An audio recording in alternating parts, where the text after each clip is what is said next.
it. It's a fully articulated Sonic figure. This is You don't not like a it? Sonic. This is not Sonic. No, it is Disgrace Sonic. to society. Zach, this is Sonic, right? This is a It's fully disgrace. articulated. This is a disgrace to society and to all mankind and to all 3D printer owners. Dude, it's a Sonic figurine. I thought you were a Sonic fan. I'm crying. You Oh have, my god. You have no idea how much time I spent This is making like this. Sonic Boom Sonic, if anything. Dude, I spent so much time making this. Well, great, then you can have it. No, but it's for Sonic. I'm a Even Mario like fan. it's even got like the people that think that Sonic shouldn't have shoes. It even has that feature. I thought that was a you know what for a second. We are at Pink Gorilla Games for PAX West 2025, and as you can see, they have quite the assortment of incredible games. Not to mention, the store is just beautiful. Absolutely. I don't have my mic on right now, but it's day 0. This amiibo selection is like absolute gas. Look at that. Sonic? It's calling to me. I don't know, fam. We'll see.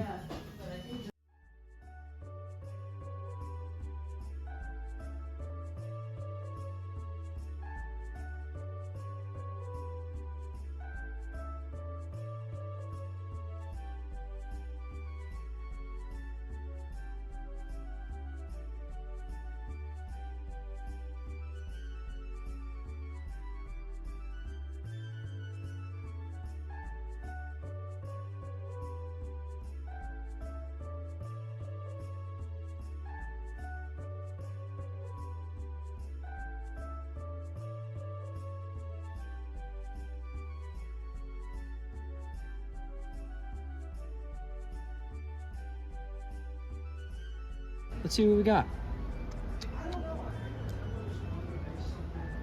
Okay, someone new. Oh, 4. Wow, look at that. Furman! Mrs. Bree. Nice. Furman the GOAT. The Collective Amazing. Gaming. 10 times! Oh my god. We meet again. Love to see it.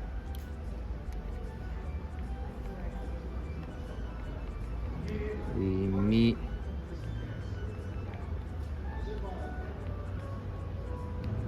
And then just do purple. Yeah. We meet again. System settings, fantastic. Nice. J-Law, J-Lo. nice. The cake is a lie. I love that. Bowser. Sick. Thanks for always recording this, and yeah, off to a great start. Hey everyone, AquaTwist here. We're here for day 1 of PAX West.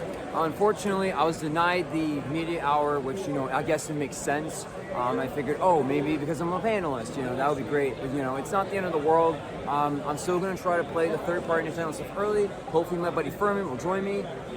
You know, we rushed in, we just made it on time. You know, because the train got delayed and a lot of things happened. But day 0 was great. As you saw in the montage, we had an awesome dinner at an Asian restaurant I never tried before, which is awesome. We had some great laughs. I got some new deals with Pink Gorilla, a couple of games. I'll probably show them like in a picture or something. But yeah, it's gonna be a very eventful but fun day. Panel to look forward to with Frank Cifaldi and lots of cool games. So yeah, I'll be cut this part out. But yeah, I will be sure to show you guys Kirby Air Riders and Pokemon, so very excited for that. Let's go! PAX West is back!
right, so Metal Jesus, it's good to see you again at PAX West. So I'm going around asking people, because we have a cool debate coming on Sunday. Which do you think is better, Mario or Sonic? Mario, 100%. And it's only because Mario's slower. Yeah. And I'm terrible at Sonic, even though I love those games too, but I'm all about Mario, man, so yeah. Awesome, thank you. Well, we'll see who wins.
Flanked.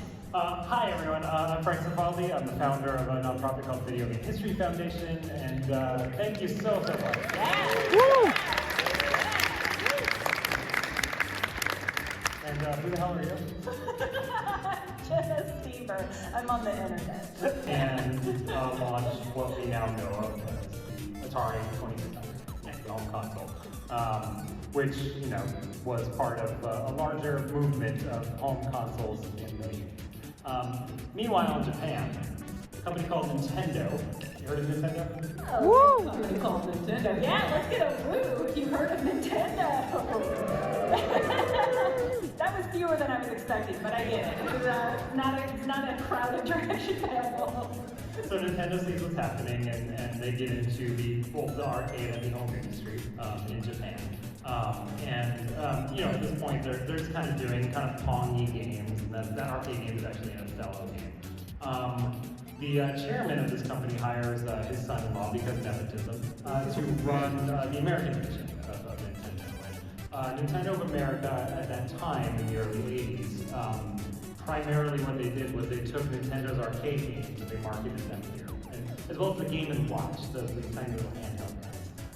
But in 1982, they have a massive hit. It's Gorilla Game. Whoa! Does anyone want to boo Donkey Kong? We can get some Donkey Kong. Kong. I'll take it, so I won't boo it. They should make a new Donkey Kong. I don't know. Is anybody even into him anymore? I'm kind of more into this little guy at the bottom. Donkey Kong, huge hit. So Nintendo doesn't have a home presence at this time other than Game & Watch. So they licensed Donkey Kong to other companies, including Coleco. So Coleco has the home rights for their ColecoVision console and any other console, as well as what was called the handheld rights. So this is arguably a handheld.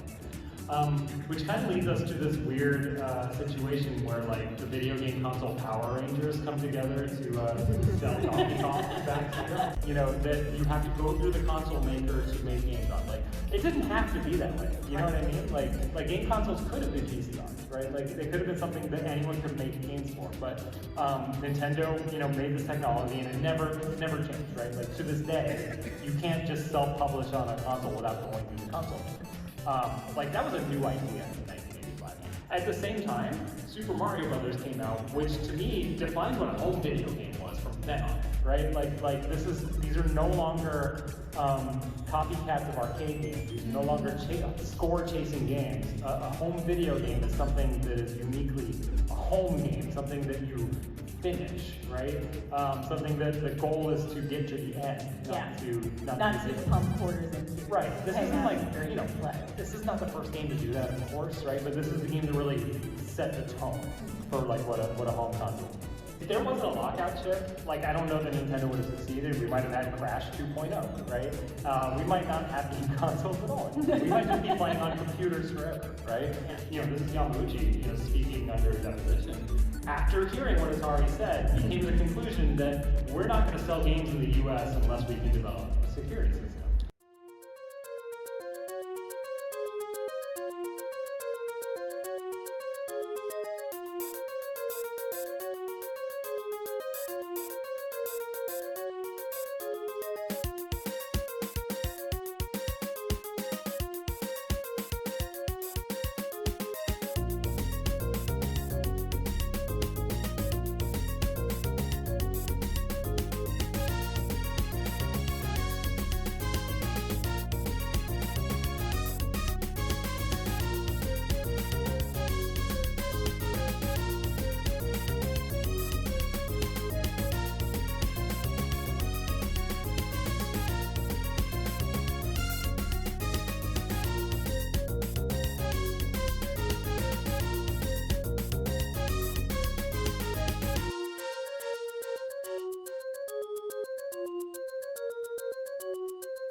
Still waiting on Silk Song. Haha.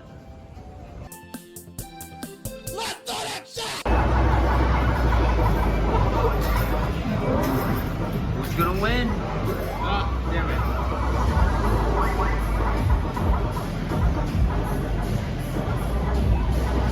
Fun around.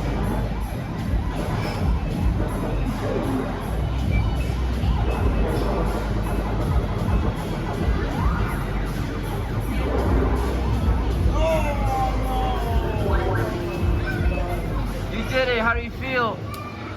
I feel like a million packs. Oh wait, it's not over yet. I feel good.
Good evening, PAX.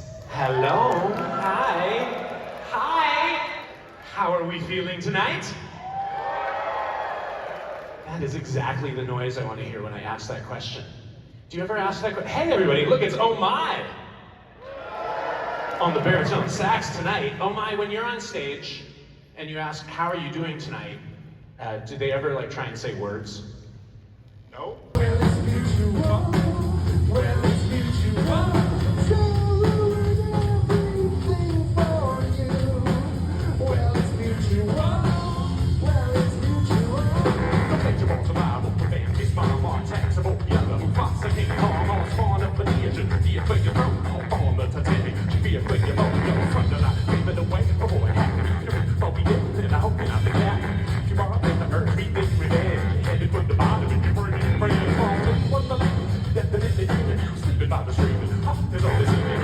Sometimes I wish I loved you. Sometimes I don't know what to do. Sometimes I wish I loved you. Sometimes I don't know what to do. That's what I thought. Sick.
All right, so that's a wrap on day one. Not as bad as I expected. It was actually kind of fun. You know, like trying out GameWorks for the first time was super cool, and that concert was just, that was so cool seeing Mario World played with like actual like metal instruments. That was just so fire. Like I love that. Like as they were playing the actual game was so cool. You know, GameWorks and like hanging out with like Furman again and his wife, and also like the buddies and just all that stuff. Tycho and Dimitri. That was a blast. You know, the Nintendo booth's a little disappointed with how they recorded the footage. I get it, but it's just weird. I don't know why they're so restrictive about that, but you know, it is what it is. Hades 2 and Final Fantasy 7 definitely run really great on Switch 2. A little nervous for tomorrow, but we got the meetups to look forward to, and I'll be checking out more indie games hopefully. Okay, so we're here for day 2, and you know, this isn't as bad as I expected. Like, I mean, the Nintendo line, super busy over there. I don't know if y'all can see that, but like, we're in front of the Bandai booth actually, because the first thing is we're gonna be playing Pac-Man World 2 Repack. I've been borrowing the first game's copy. Shoutouts to my friend writers. I was letting me playing it. Thank you. It's been fun. Very excited to finish that game. Yeah, otherwise we had a couple meetups. We got a content creator meetup as well as the Street Pass one. A little nervous about that one, but it should be good. And yeah, I'm just gonna walk around. Not really looking forward to big games at the Expo Hall. I don't like Saturdays at PAX anymore. But yeah, we're just gonna hang out and see what's up. So see you later.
here as part of the content creator meetup. So, who do you think would win, Mario or Sonic?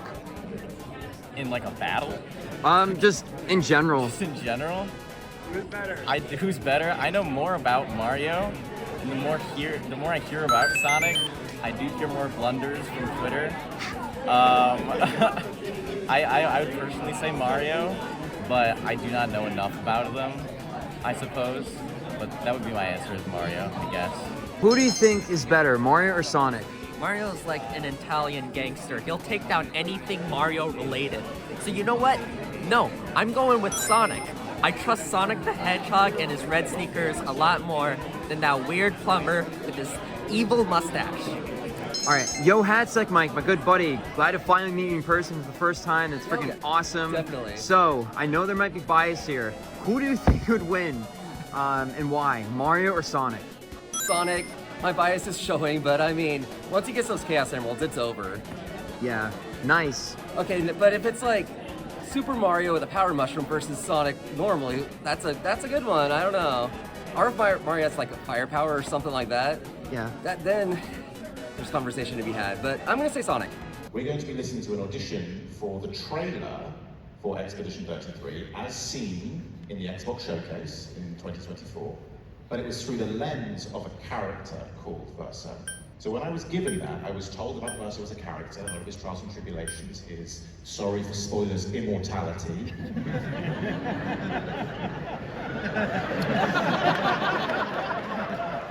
I love you too. I hope you enjoy that trip to other places or whatever that's stopping you from playing this masterpiece. It's so good, and I'm great in it. Soon she'll wake and paint again. Paint a new number, her cursed number. Counting down our lives, erasing us year by year. One stroke, one number. And every one of that age turns to smoke, vanishing into nothingness. She'll paint again, and everyone turning 33 will be erased. Like the expeditioners before us, we dedicate this last year of our lives to that flicker of hope that sustains us. Destroy the paintress, so she can never paint death again.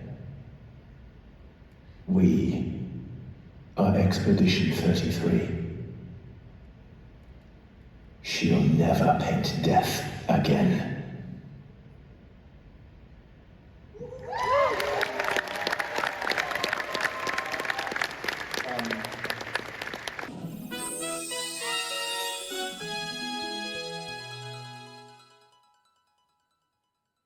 We're here with Sam, the lead developer of Draco and the Seven Scales, Link's Awakening inspired indie game with Game Boy palette and all. So how long have you been working on this game? Yeah, so it's been in progress for about 4 to 5 years, off and on. So what made you choose to decide to go back to like a Game Boy style game as opposed to like a different like art style? Yeah, so I've always loved this kind of aesthetic. So my favorite games growing up were like Link's Awakening or like the original Pokemon games. And so I just wanted to make a game that's in that style. What do you think makes Draco stand apart compared to like other like indie games going for this sort of like retro art style, like Me the Holler, for example? Yeah, so I think what makes their game unique is these 2 different modes.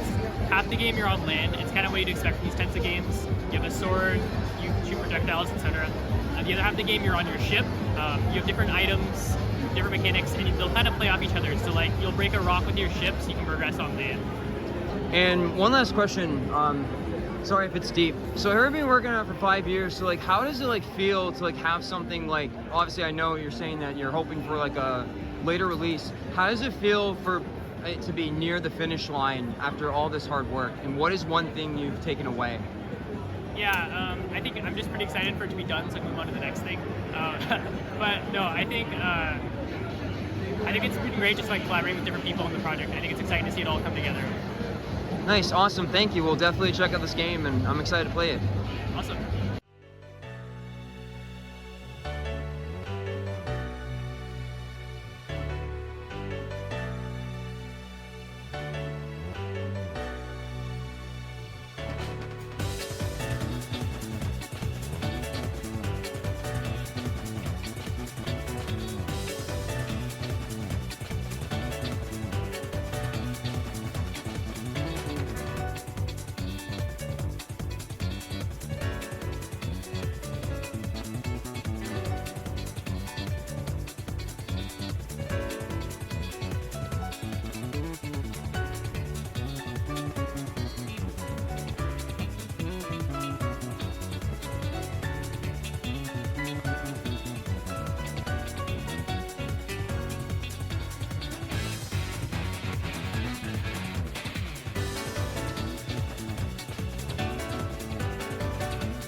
we're here with Fuvlam at the Street Pass meetup, and it's good to see you again. It's good to see you again as well. Wait, let me pull up my little Street Pass, my gate. Yeah, we got a bunch of Street Passes here today.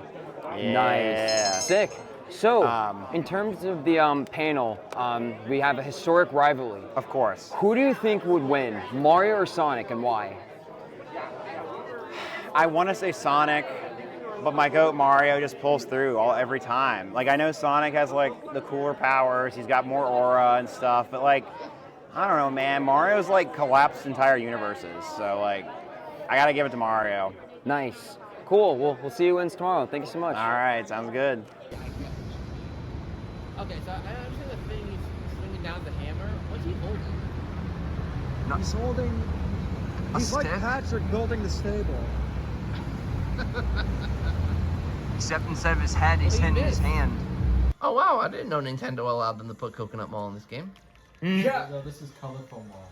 What do you think of Taylor Swift? Pac? Honestly, I'm not opposed to her music. Like, I'm not a Swiftie, I'm not a big Taylor Swift fan, but like, if a Taylor Swift song comes on, I'm not offended. Just pretend that you're on my side, and you can just berate her. No. Nah. The thing is, I think If she you gets... want girls, you gotta like Taylor Swift. She gets too Yeah, much if I want hate. girls, I like Taylor Swift, but if I want women, I'll go like what I want. I don't listen to her nowadays, so I don't really care. And that's the thing, yeah, I just also don't really... Like, I know some of her older stuff, like, that was always on the radio, like, shake it off, shake it off. But, like... The wholesome stuff. But other than that, I don't really know too much. I know she announced a new album. She's engaged now. And she's engaged. Then it's a new album, it's called Divorce. That was gold. That was gold right there. But let's listen to actual music. Taylor Swift is actual music. If you're gonna play that, then I'm gonna play this. Oh no, we're gonna have a music war? Alright, music war. No. I hope you keep this audio in your video whenever you do whatever you're gonna do with this footage. To me, she started it. He started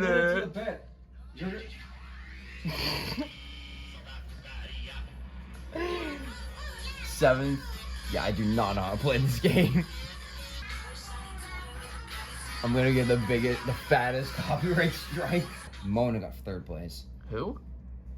Mona from Persona 5. Mona Pizza. I was gonna say the same thing. Oh, you thought the same thing? Was it Warrior Twisted? This here is Mona Pizza. It continues. Nope.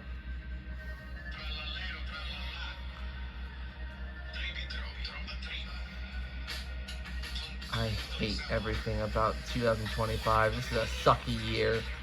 I like it. Nothing good is happening this year except for Pac-Man. The Switch 2. That's... Wait, hold on guys, it's gonna happen. Get ready for it. Why do those actually go in sync? Oh, wait. I thought he was... Oh, I didn't realize he was playing Taylor Swift. I thought it was a Tung Tung Sahur remix of a Taylor Swift song. Yo, that's actually kind of crazy. Okay, so we're here at the final day for me of PAX West. It's still packed, even though it's Sunday. It's crazy. I'm dressed up as Tails because we got that panel later today. It's gonna be very exciting. I'm gonna play Borderlands 4 for the first time. It'll be good. And a lot of indies. So indie developers, thank you for all your hard work. I'm gonna be showing them off. All the wishlist links will be on screen. You can scan them with your phone with QR codes and the links will be in the description. So see you all today holds.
Okay, so we're here with Noah, one of the developers of Blocks for Babies as part of the PAX Rising Showcase. So what is this game and what inspired you to make it?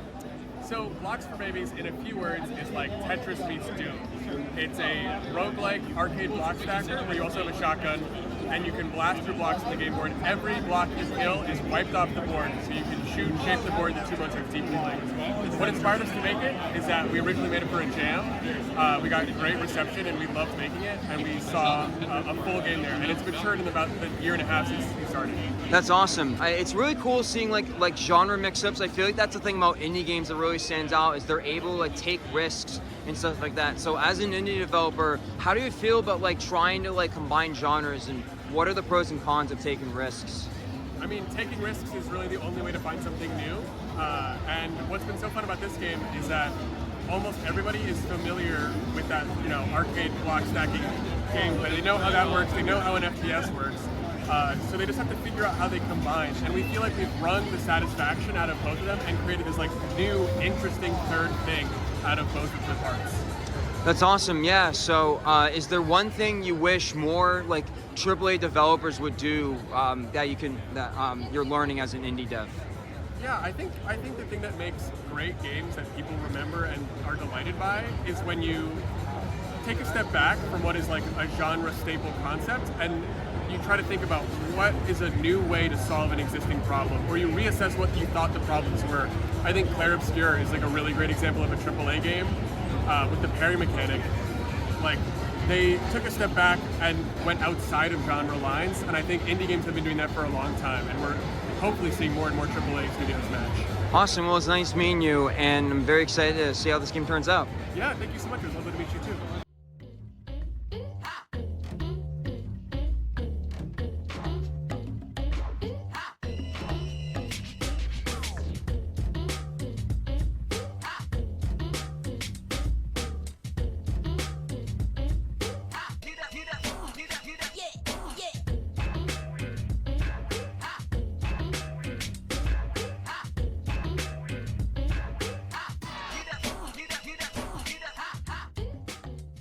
All right, one last thing.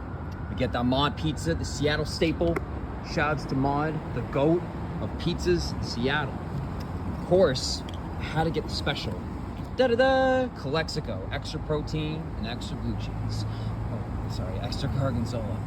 Nice. Very excited for this, and yeah, we'll check out the Me and the Holler panel, sneak on over the indie show for a little bit. Oh boy, I got a day, but yeah, it's gonna be a blast. Hey guys, welcome to our panel.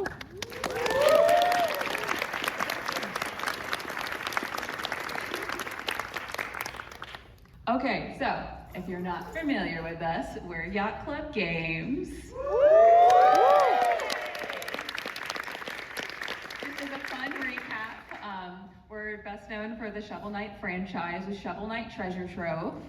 So yeah, we have our games like the Shovel Knight Treasure Trove, Pocket Dungeon, Dig, Cyber Shadow, and Mina the Hollower, which is our game that's coming out October 31st.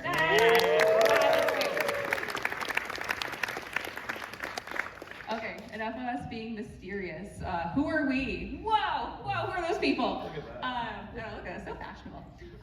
So hi, my name is Celia Schilling. I'm the marketing and licensing director at the studio. I like to joke that I came into Yacht Club Games in season 2. When we did a little shake-up, so here I am. So yeah, I've been at the company, it's going on 6 years now, and it's been really fun, and it's been an awesome journey. Okay, Sean, your turn. I'm Sean Velasco. I'm a game developer, a game designer, and director, and I'm most best known for doing Shovel Knight.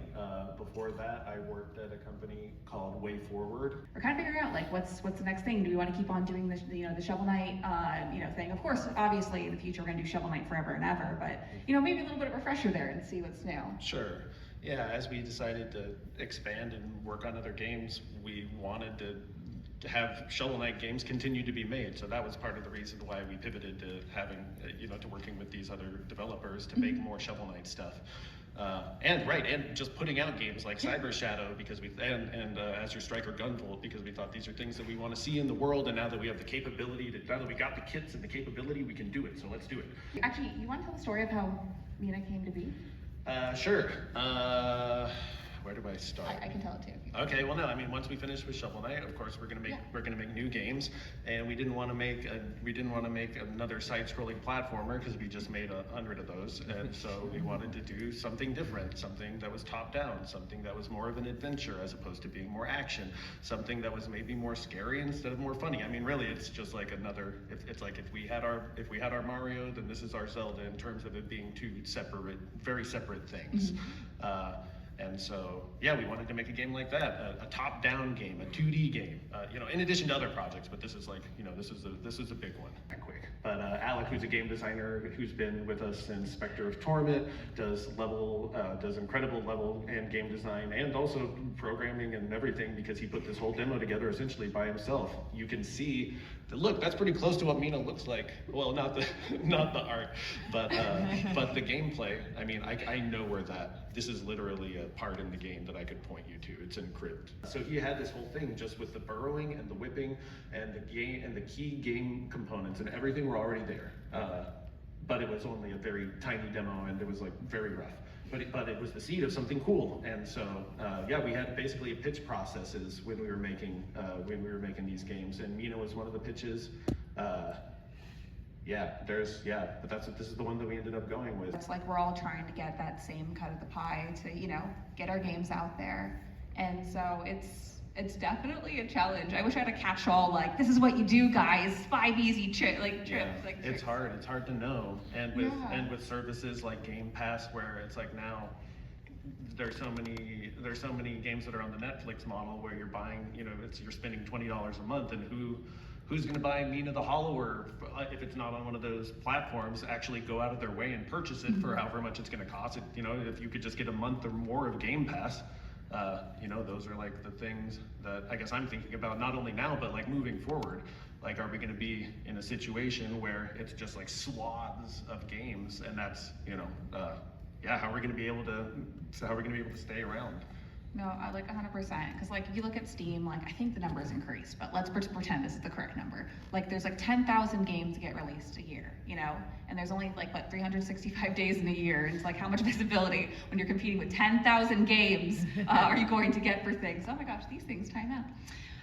And it's just kind of figuring out what makes sense for that, and sprinkling in updates here and there of what's the most relevant to keep people engaged. Hey, remember there's Mina. Hey, remember a game? It takes a lot of time to make it. It's 4 years.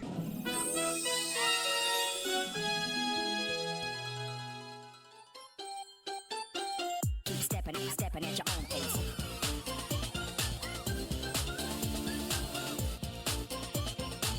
Keep stepping at your own pace.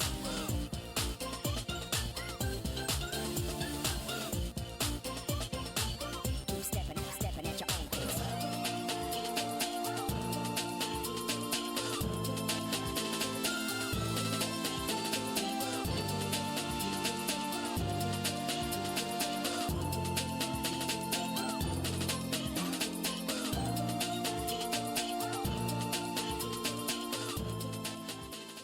My name's Aiden, Heroes and I do the technical art for the character, and a lot of the cell shading post-processing stuff in the game. Cool. And I'm Cannon Coker. I'm the lead game designer on the project. Awesome. So we're part of the Seattle Indies Expo, and we're here with Radical Dreams as part of like a little 3D platformer game. So why do you want to make indie games? And why did video games matter to you? For me, it's immediately, why do I want to make indie games? Specifically creative freedom. And I really like smaller to mid-sized experiences, not like the really long ones, because I want to make something that you can sit down and like plan an afternoon, or like play over the course of like a week, not something that you're gonna spend years on, like World of Warcraft or something like that. And as for why video games matter to me, a lot of it has to do with that's how I connected to most of my friends and family when I was growing up. So it is really just a tool for me to connect with people, and it's always been that throughout my life. So, awesome. What about you? For me, video games are a storytelling medium, and I think that indie games have a ability to do that with the creative freedom we have that sometimes gets lost in some of the bigger budget titles. And we want to make games about things we want to talk about, and so that's the path path to that, and I want to be able to make them with the people I care about. So that's what it is for me. Yeah, no, it's like, I haven't played too much of the game myself, but I love 3D platformers. I've been playing a lot of them. So indie games have the opportunity to like take well-known genres and put a spin on them, right? They're able to like twist them and like make them unique. So like, sorry, what do you wish like AAA games would do for their typical game genres that they could learn from indies?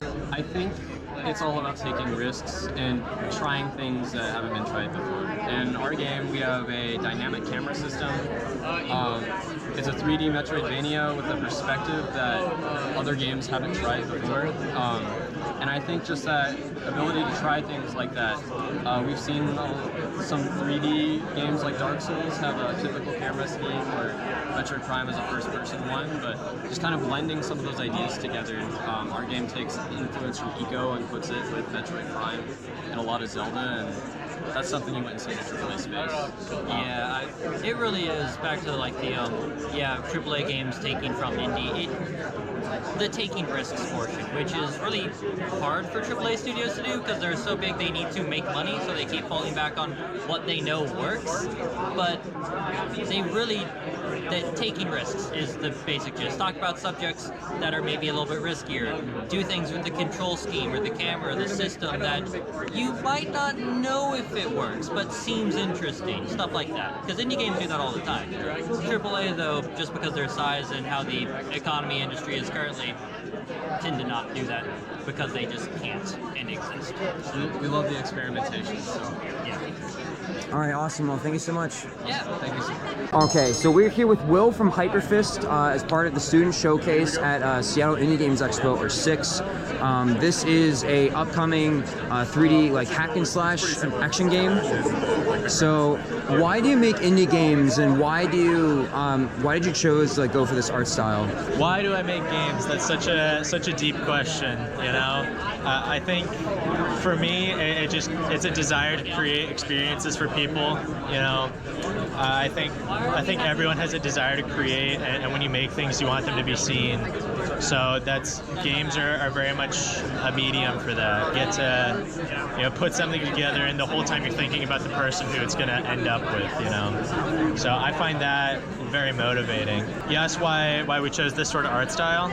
Our big goal for this project, HYPERFIST, is to make the most radical punches possible, and so everything in our game is here to service that, and that includes the art style. So we want something that's super bright, flashy, energetic, attention-grabbing. So that's where we landed here with this sort of intersection of punk visuals, comic styling, anime styling, just to be really energetic and grab people's eyes and make them feel the energy, see the energy of the gameplay. What would you say to the next generation of like students like designing indie games, like wanting to get into like game development, and why do you think indie games matter?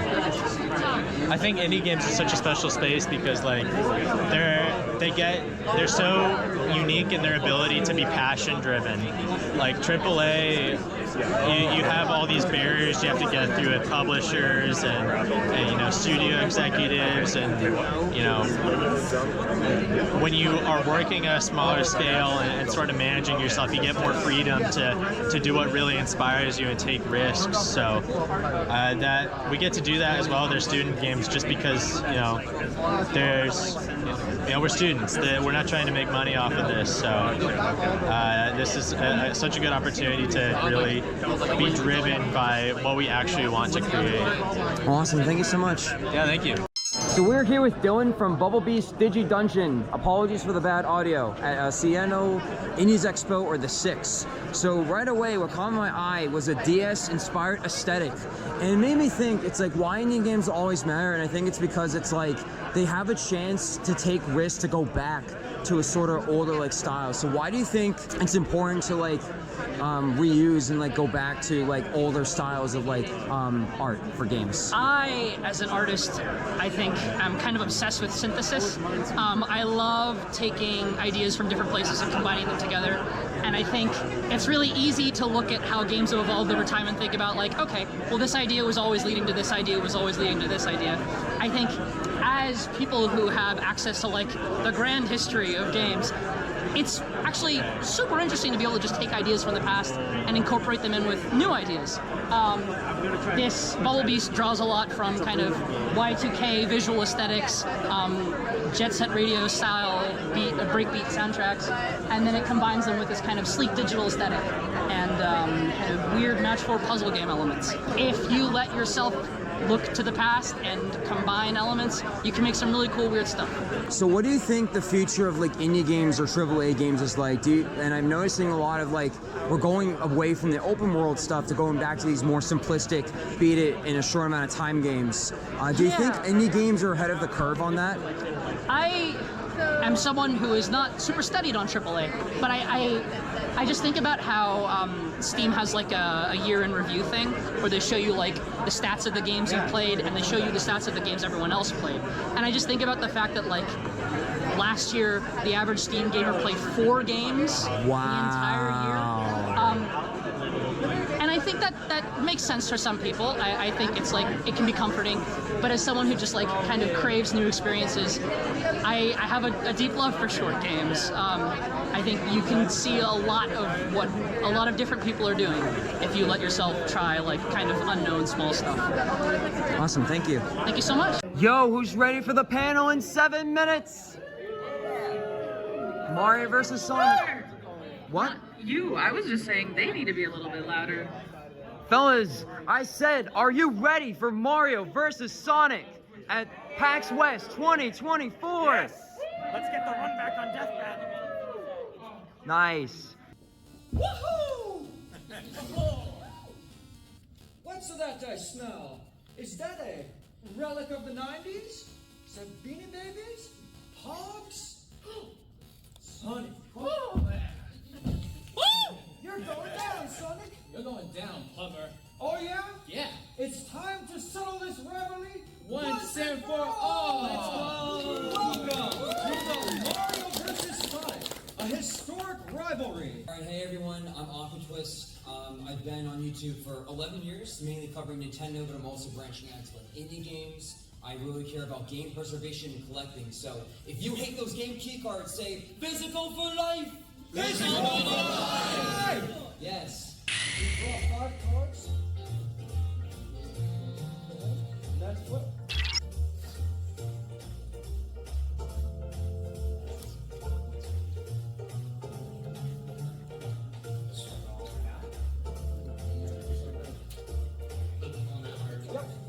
Alright, let's see what they have. Okay, over here on the right we have two mushrooms, 2 clouds, and a Mario icon. And on the left over there we've got a star, 2 mushrooms, and 2 Marios. Point goes to Team Mario. Hey.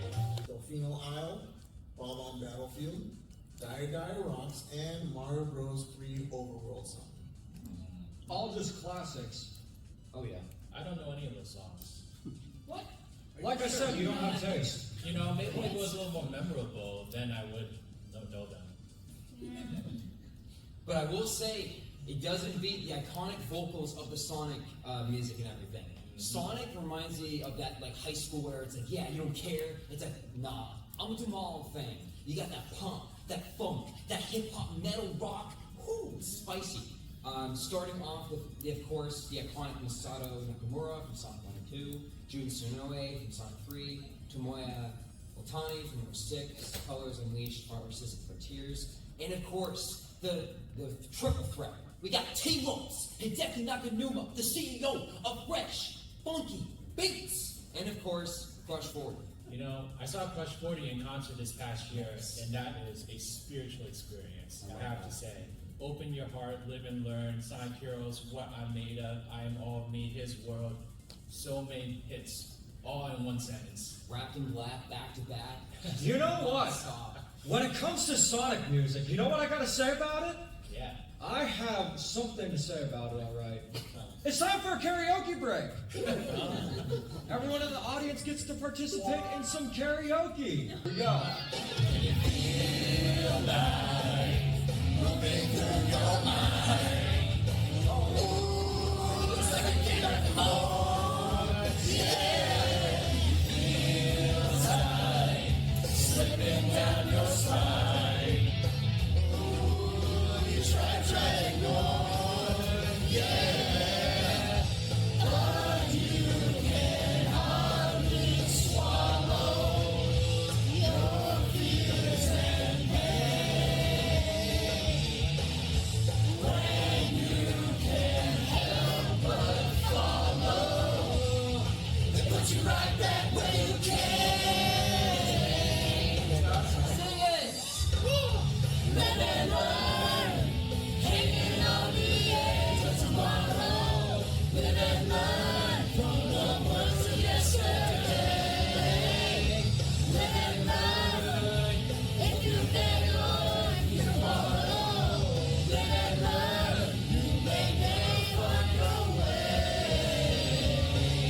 There's no winner, but we do have a Sonic limited edition La Boo Boo Dubai chocolate figurines to give out. Who wants it? Just so you know, this is All not, right, this is you not in the a Sonic audience figurine. back there in the beanie, come on up.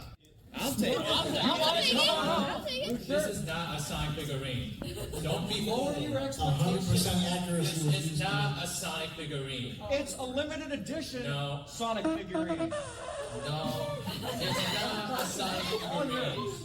Let the audience see his view. This is an absolute. I tried to stop this from happening. I really tried to stop that from happening. What are you talking about? It's Sonic. That is not Sonic. This is an insult. It's Sonic. What is that? It's Sonic. I'm so sorry. Sonic went on a diet. He has no hair. All right, so that is another PAX West, and probably the last one for a while, wrapped up.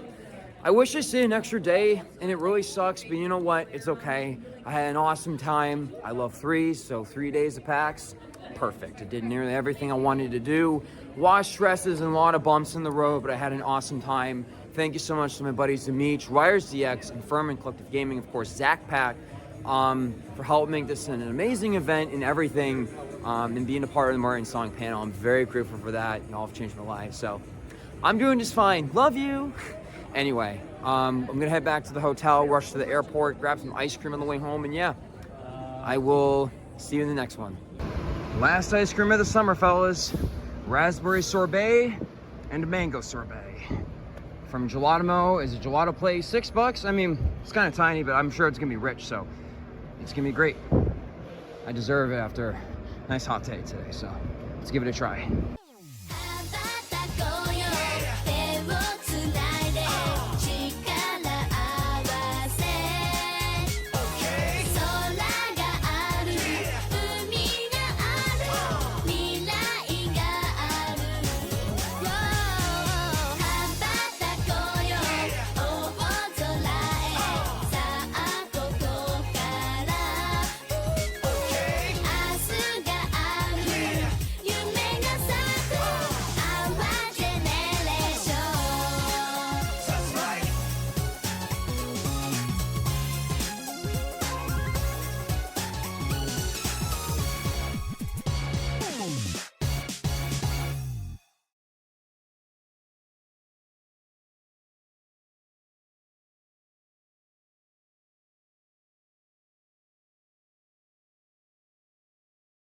Objection!